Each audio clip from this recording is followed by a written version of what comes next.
Hey everybody, welcome back to Semi Stories. Today I got a couple of crazy stories from r/AskReddit, where redditors were asked what insane deathbed stories they have heard over the years.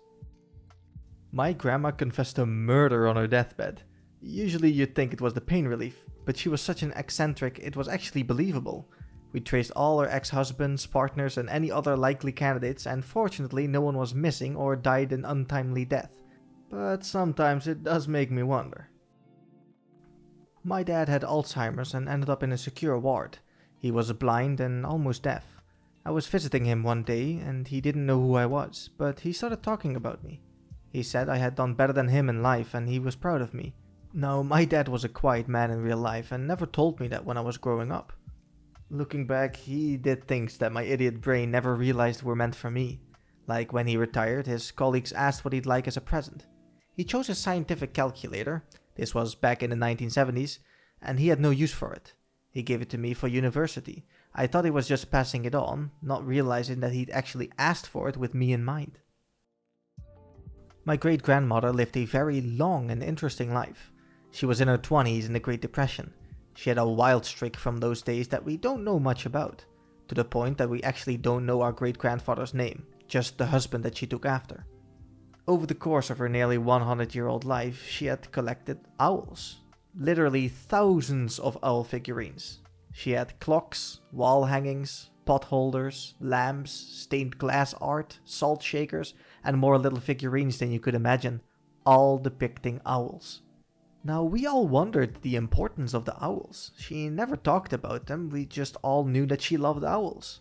Well, when she was nearing death at the age of 98 or 99, and the doctor said she had days, my grandparents went and talked to her, and they asked her if she had anything she wanted to share or ask before she goes. She thought for a moment, then said, "I never understood the owls." As it turns out, she didn't really give a crap about owls. Near as you could piece together, sometimes in the 40s or 50s perhaps, she bought either a trivet or a set of salt and pepper shakers that were owls. Then someone got her the other. Those were the oldest owls anyone could remember. But from there, someone got her an owl to match, probably a pot holder or a placemat.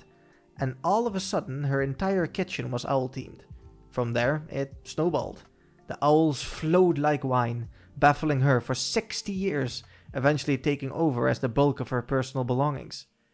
The moral of the story is, if you're not actually into something, mention it early. For those who don't know, hospice is a method of end-of-life care that focuses on alleviating the emotional and physical pain of a dying person to ease their passing rather than combating their imminent death. This is not my story, but of a hospice worker who spoke to my class. One of her patients was a bedbound woman in her 90s who was generally unresponsive, but had flashes of recognition and engagement. It's hard to gauge the level to which unresponsive patients are detached from their surroundings, so they encourage family members to keep their company in hopes of soothing the patient. Now, this patient was from a US state that prided itself on its state university and a university football team. The woman's family had attended this university for 4 or 5 generations. During her hospice care, however, her great-granddaughter was the first in their family to go to a different school, the rival state's university in fact. Her family was supportive of her decision, but often joked about her being the rebel, Judas, or what have you. One day, they were all sitting around the woman's bedside, teasing the girl about her decision. Suddenly, the patient sat up, looked at her great-granddaughter and said, "Traitor," and just died. Alright, it's my time to shine.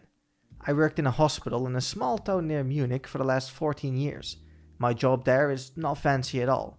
I move people around, throw the trash out, and occasionally I take care of some handy-like work, like fixing a leaking shower head and stuff like that. As you can imagine, I get to see a lot of patients that come and go, and some of them pass away. Such is life, I guess. I remember a few instances of people confessing to me their biggest regrets. Here are some examples. An old Polish woman told me that she regretted not having sex with Hitler when she had the chance. Her words. I wanted to ask her about more context, but I was afraid, to be honest. Another notable example was an old truck driver that used to work for an Eastern Germany company. He told me that he once ran over some kids with his truck and was too afraid to stop and check if they were okay. Once, another Polish lady told me that she used to be a prostitute during the Second World War and that she slept with very high people up in government. She told me that she did not regret that part of her life, but that she could not tell anyone, and that was a heavy emotional drag. She also told me that she aborted more than 5 babies during that time. My great uncle actually confessed to having 2 illegitimate sons right before he, kicked the bucket in front of his own children and grandchildren. The crazy thing was that none of his children knew about this life of his. Not even my great aunt knew about it, because she would have made a huge fuss if she was alive at that time and knew about it. What was crazier was that these 2 sons already passed away 5 and 7 years ahead of him, respectively. He was 98 years old and his illegitimate sons were 65 and 69 years old. The children found out that one of his illegitimate sons actually was a teacher at a school that his granddaughters attended when they were in high school. Nevertheless, his children decided to reach out to the children of his illegitimate sons. They got connected and learned more stuff about my granduncle. The craziest thing, that I actually dated one of the granddaughters of one of the illegitimate sons. Talk about a few degrees of separation, eh? My mom was adopted, and my grandparents never kept it a secret. They loved my mom like their own. When she was growing up, she tried to find out as much as she could about her and her adopted brother's birth parents. Back in those days though, info like that wasn't exactly the easiest to find. My mom and uncle were brought to the orphanage with little to no info on each of their biological parents, or was else wise requested to be kept secret.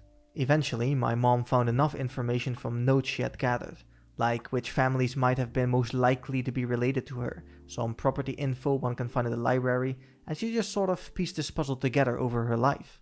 At a certain point, she was able to get the names of her mother and her brother's mother. She was able to find out she was a part of a big family with lots of brothers and sisters, but, for my uncle, he found out that his mother had died not long after placing him for adoption. By the time she had gathered all of this info and found this much out, my mom was married, had my older sister, and was pregnant with me. I can't remember exactly what it was she found that led to it, or if she heard something from someone, but she got a phone number. That phone number went to the house of her biological mother. She calls, and the voice of a young boy answers. My mom asks for the name she knew, and she hears, "Yeah, 1 second. Hey mom, phone's for you." My mom and her mom talk. It wasn't an easy conversation, and I'm just going to refer to my mom's mom as Bio-Gran from here. Bio-Gran is not comfortable with my mom contacting her. At all. She doesn't ask my mom a lot of questions, but my mom says that she was just going to talk, and if Bio-Gran wanted to hang up at any point, she could. My mom just gave her a short version of the story of her life, and then the conversation was over. Bio-Gran after that would send letters to my mom on occasion, but Bio-Gran made a point of telling my mom she could never be found out by the rest of her family. And Bio-Gran carried that secret with her until the day of her death. One of her daughters asked her, "Will you tell us where you went when you went away that time?" And Bio-Gran finally confessed. She had gone to a home for unwed mothers all those years ago to have my mom, the child of her affair. I've met 2 of my bio-aunts, and sadly both of them passed a few years ago. But, dang. My great-aunt passed away a couple of years ago. She was suffering from viral encephalitis, and fluctuated in and out of consciousness. It was truly painful to watch. Although a lot of family tended to be around her in those last days. Once I happened to be alone with her when she made some fairly odd remarks, which I kept to myself since. On the day in question, I was playing games on my phone in her hospital room when she started to audibly mutter to herself. It became more urgent and intense. Eventually, she explicitly called me to her side. Her eyes looked huge and confused. I doubt she knew who I was. She spat out her words, most of which were barely comprehensible, putting particular emphasis on boy and ingredient. I sat there for 15 minutes, listening to her erratic account of, as I finally gathered, how she sometimes used to cook eggs in the urine of a stable boy, instead of water. She insisted that he was handsomely compensated for his services, but now and then she started to cry and couldn't stop. I googled this weeks later, and there indeed exists a traditional dish in China described in the West as virgin boy egg. Apparently this concept had fascinated her, and she frequently recreated it herself and served it to her family, which sometimes included my younger self, without explaining what it was.